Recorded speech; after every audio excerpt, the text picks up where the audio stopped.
you need to obsess about your first 30 seconds. All right, give me your killer YouTube script, Alex. I watched 35 of my YouTube videos, and then I was like, okay, what are all the things that happen in each one of them? So I wrote them all down. Now, because you love inversion thinking from Charlie Munger, what should I absolutely avoid in my YouTube script? Don't claim shit you haven't done. Okay, well, I've made over $5 million in revenue. I have a channel with 7,000 subscribers. Proof, motherfucker, proof. Here are 2 of my bank statements, and here are my YouTube analytics. It's okay. It's fine. Thank you. So, what are the next steps in the checklist? This last weekend, I watched my top 35 YouTube videos. I watched the first 3 minutes of all of them. I wanted to figure out, like, what was it that I did in these videos that I didn't do in other videos that had similar average view duration, but I didn't carry as many people through. I'll just share this with you. The 3 Ps that I found, at least for us, which is promise, proof, path. Very interesting, but before you explain your hook framework with examples and the difference between educational and entertainment intro, I first want to know, what are your retention secrets? My favorite driver of retention is curiosity. It's my favorite because if done correctly, people will wait years. People want to know what happens next. For example, I get messages daily for years about when I will release my next book on sales. Okay, but I want to know the practical things that I can add to this checklist that I'm working on. My favorite way to get the audience curious is to embed questions in their mind. Unresolved questions can be explicit or implicit. You can directly ask the question, or the question can be implied. My 3 favorite ways to embed questions are lists, steps, and stories. Okay, so can you give me some examples for when I use a list in my script? Lists are things, facts, tips, opinions, ideas, etc., presented one after the other. Good lists in free content also follow a theme. Think top 10 mistakes, or 5 biggest moneymakers, and so on. Giving the number of listed items in your headline or in the first few seconds of your content tells people what to expect. And in my experience, this retains more of the audience's attention for longer. Example, 7 ways I invested $1,000 in my 20s that paid off big. Example, 28 ways to stay poor. Example, a content unit has 3 pieces. Okay, what about steps? Steps are actions that occur in order and accomplish a goal when completed. Provided the early steps were clear and valuable, the person will want to know how to do them all to accomplish their overall goal. Example, 3 steps to creating a great hook. Example, how I create a headline in 7 steps. Example, the morning routine that boosts my productivity. And before you share the stories part, what is the difference between steps and lists? Here's the difference between steps and lists. Steps are actions that must be done in a specific order to get a result. So steps are less flexible but have a bit more explicit reward. Lists can have just about anything on them in any order you want. So lists are more flexible but have less explicit reward. Aha, so steps are in order and are more explicit, meaning they have a more obvious reward instead of lists like this one, which has an implied reward like shown in this image. Now, what about stories? Stories describe events, real or imaginary, and stories worth telling often have some lesson or takeaway for the listener. You can tell stories about things that have happened, might happen, or will never happen. All 3 drive curiosity because people want to know what happens next. Example, almost every chapter in this book has a story. Example, my editor made me do 19 drafts of this book. Here's what I did to him. Ha.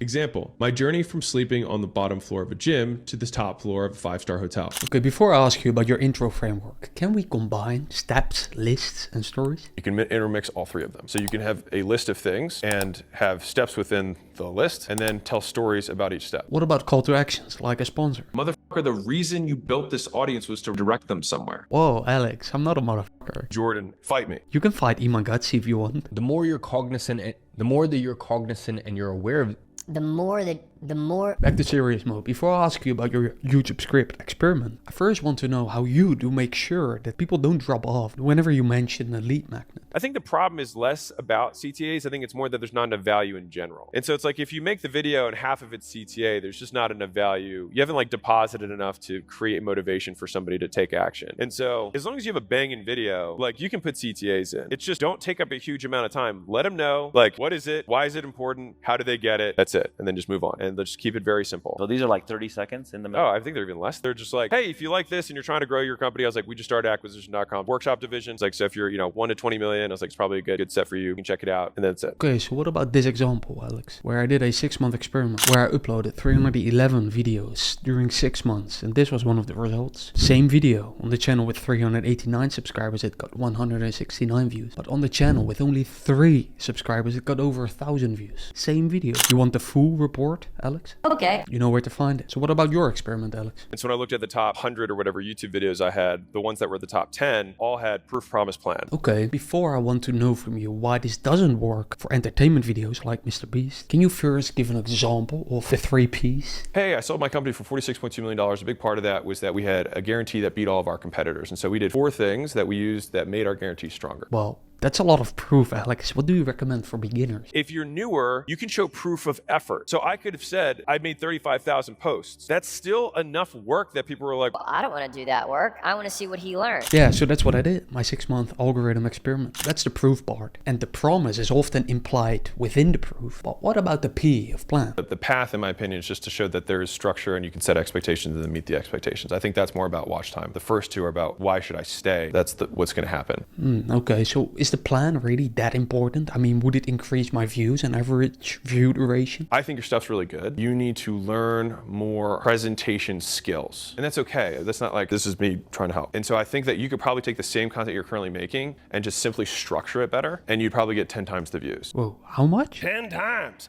Okay, but you had private calls with Mr. Beast. Like, what did you learn from him? The big difference between educators and entertainers, they don't think that way. And maybe I'll find out in 2 years I'm wrong here, but this is what I think right now, which is that like there was a huge obsession of like match the exact words of the headline with the first however many seconds of the video, confirm the thumbnail in the background. And that's really because if you say, Hey, we're going to crush a Lamborghini, and you they go and it's a talking head, there's no Lamborghini, they're like, screw this. and they're out, right? But if you're educating, then I think the Lamborghini in our situation is proof. The big Vegas lights of why should I listen to you? Okay, so what has been the biggest mistake you have seen with intros? The first 8 seconds of your video, you want to be done talking about what the video is going to be about and start. And this is something that when I see a beginner video, I watch and it's like 2 minutes before they actually start the video. You've already lost everyone. And so you're going to lose most people in the first 30 seconds. And so you want to crush the intro so they know it's exactly what you promised in the thumbnail headline. And then you get to the meat as fast as possible. So like Imangatsi?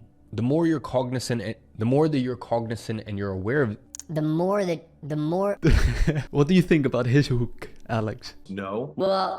Okay, then tell us, what does it take to make a high-performing intro? This video right here, we did 8 different takes of the intro where I slowly worked from 30 seconds down to 8. And then that's what became the intro that you saw before seeing this moment right now. Really? That sounds like a lot of work, Alex. We will sometimes go through an entire video and finish it. And I'll be like, I think we can do that one just again, but better. and they're like, Just run it again. and so we run it again. And sometimes we get at the end, we're like, I feel like we could do it better the third time. It's like, all right, even though I've just said the same thing for the last 2 hours, because I just did an hour-long video, took it again, hour-long video, took it again, and then the third try it comes out perfect, and then it crushes. And so like one of my favorite sayings in training is awesome again. Like you're training a sales guy, you're like awesome again. And so you're training yourself. It's impressive. So what do you think about the light variant from Ali Abdul? I will film the hook at the end of the video. So this is a practical tip. If you struggle with hooks, if you find yourself overthinking them, you can try filming them at the end of the video session. Okay. So what is the next most important piece to a YouTube script, Alex? State the facts and tell the truth. Say what no one else can say, show what no one else can show. Reminds me of your early days, Alex. Unique, expensive, sticky, air. Sounds like you could use some better air there, but you always come up with these crazy frameworks. But how can I, myself, come up with my own framework based on my own unique videos? You drink in a ton of data, you get everything, and then you circle where are the commonalities. Yeah, I like that the most, Alex. It's why I'm working on an automated social media dashboard where I can check all my account stats and views for each platform.